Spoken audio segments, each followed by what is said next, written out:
Took today off. Today is Thursday. I don't know, mid-June, 15th, 16th, something. And going camping. Pulled the camper out. So I'll give you a little quick tour of the camper here. I got, here we go, bathroom. It's got a nice little vanity with, you know, there's where you gotta go if you gotta go. It's got a nice shower, which, you know, you don't usually use. Anyway, I just got here, just got set up, and the rain poured. Isn't it the way it is, huh? But looks like we're getting over it. Maybe the sun looks like it might be coming out. Oh, still lots of gray. Lots of gray. Okay, so kitchen area. Here's the kitchen area. Got the refrigerator on the left. There's our little eating area. And our couch, or as we like to call it, Dee Dee's bed. And down in the corner there, that's Mellow's bed, because he loves laying on the floor. We've got our bed. I didn't even get a chance to get the solar panel outside. Now that solar panel's for a 12-volt battery. We've got other power, backup, 2,000 watts, 2,000 watt hours. Got a smaller one here, 300 watts, 500 watt hours. Like there's your little wardrobe area by the bed. There's your upper cupboards for pots and pans and whatever. Of course you got your microwave. Lower cabinets, if we can, there we go. Oh, we got it, there we go. And more mats than anyone will ever need on their floor, you know, for about as long as they live. We like it. Got it dialed in now as far as what we use, you know, water, energy consumption, all that stuff. And of course, if the days are nice and you're outdoors, you're not using any electricity anyway, so it's no big deal. Like a 24-foot, you know, camper trailer. The brand is a Patriot. Something Patriot. I don't know. I keep saying Patriot. That might be wrong. Can't memorize this stuff. Okay, so yeah, here it is. Okay, this is our setup from outside, and yeah, I couldn't get a chance to show this earlier. It's been on and off rain and high winds all afternoon since I've been here, but now it's later in the evening, around 7 o'clock or so. And yeah, nice, just right under the shade, tucked in under the trees. There's plenty of room. We're going to set up the screen tent as well, and that will go right about there, so my beautiful wifey can you know, sit bug free. Nice little path here, footpath, and right to the edge of a little lake here. That's one of 3 lakes that are just right, we're kind of almost surrounded by. 2 more over the hill, and good perch and pike, and enough. Hopefully, some one or 2 days this weekend we'll get a fish fry going, and enjoy some fish for supper.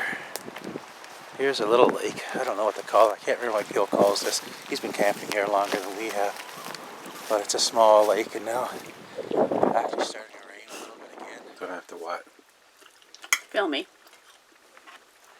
Good food? Mm-hmm. What are you eating? Fish. And? That you caught. Oh, what's with the fish?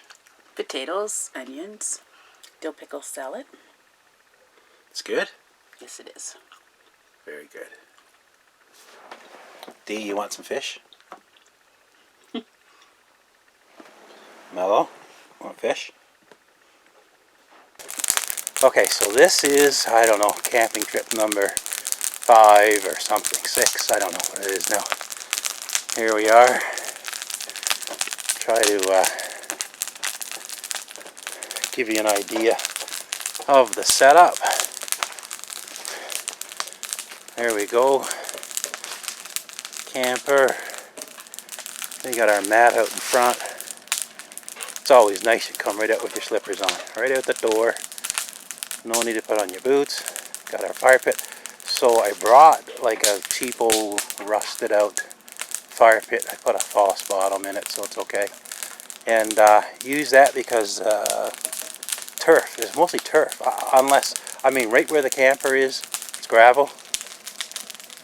Type of gravel, anyway, it's most gravel. And so what happens is you get away from that, where you want to put your fire, you're into black turf. And so I don't want to catch that on fire. Maybe one day I'll put sand there and make a real fire pit. So this is the beauty of this. Look at this. I mean, come on. Look. How beautiful is that? Then right behind the camper, set up the screen tent. Because, you know, bugs and all that stuff. Even from in here, great view. I like the trees and I like the lake. Well, the lake, yeah, but if you just got a little bit of shade too, it's great. I mean, we sit in here, you can get the wind that just whistles through these trees, and lots of shade and a view of the lake all at the same time. So we're quite happy with this spot. One of the best spots we've ever had, actually. It wasn't even a camping spot until me and my buddy Gil came and cleaned it out. Cut the bush and hauled it away by the truckload and cleaned it all up. But man, it's ever beautiful here. And how many places do you get where, you know, you can park your camper right by the lake? Those places are prime real estate. Honey, say hi. Hi. Hi. Enjoying the fire from the camper? What? You enjoying the fire from the camper? Actually, I'm doing dishes right now. Oh, well, good for you. You're so industrious. I mean, the banks are all steep, so I keep the canoe stashed over here and launch it right down there. When you go to the road, I mean, this is an old, super old bush road, which is now just a country road, and the cutting wasn't done along here. So you got this beautiful little country road, essentially. You get your willow swamp on that side and the lake on that side with just a trim of bush in between. They can't cut this close to the lake anyway, it's illegal here. Another beautiful morning.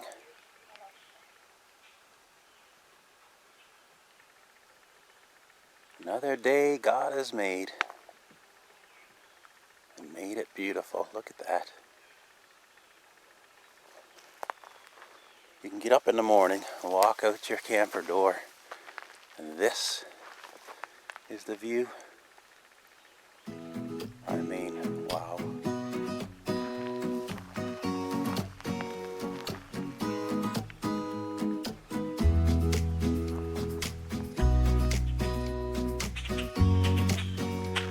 The red-winged blackbirds are making a racket this morning.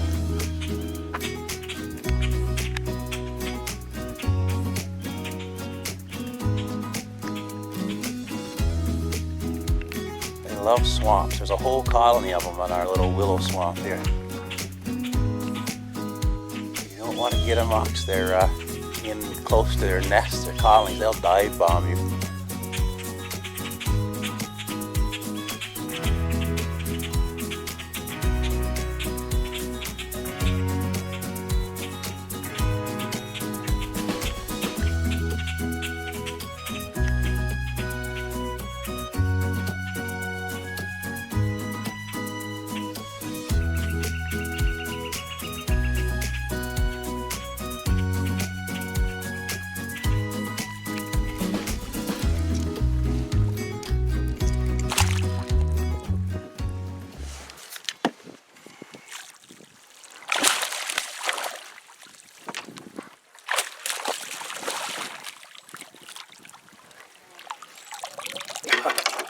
Bit lively, but well hooked.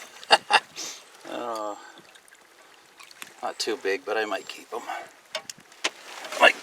He's good enough for a fry, I would say. just put it to him. If he's 22, if he's 23 or more. How does that cut him in the side of the jaw? He's 23-ish. How's that? Yeah, he's definitely 23. Definitely 23. He's about an inch short of my 24-inch board. So he'll do. DD, coming out.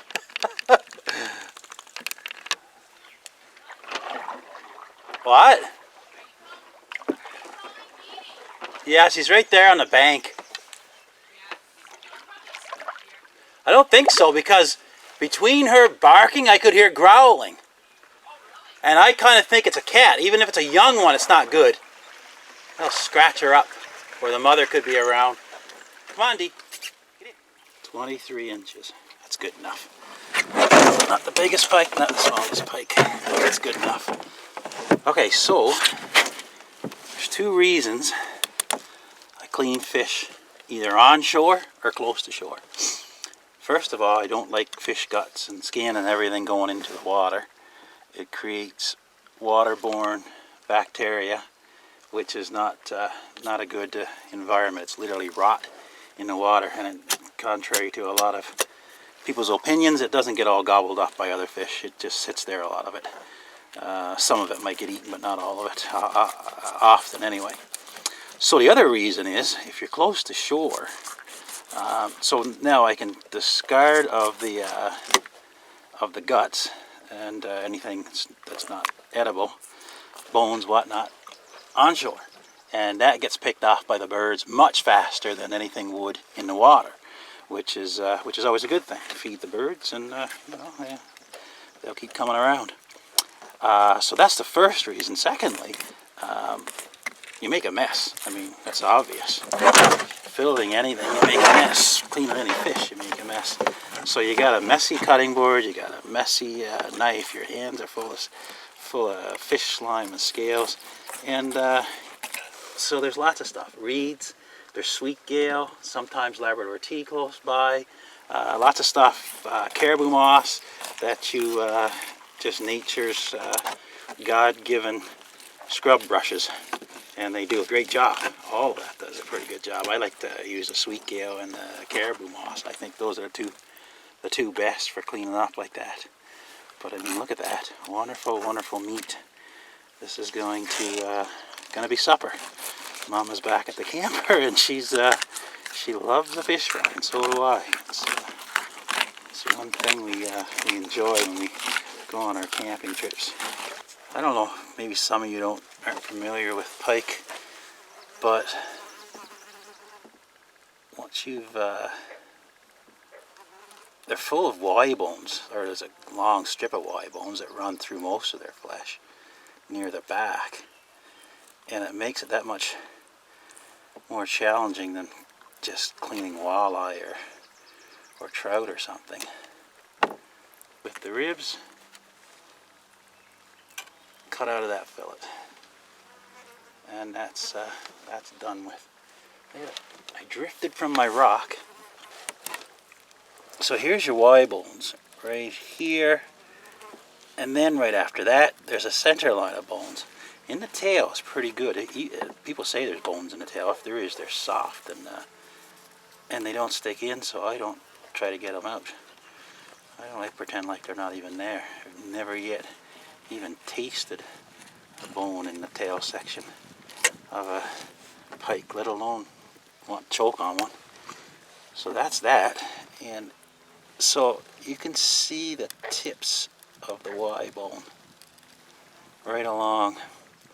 First step, or what I like to do, different people clean these differently. There's a method called a 5-step method, and 5-piece, I guess, 5-piece method.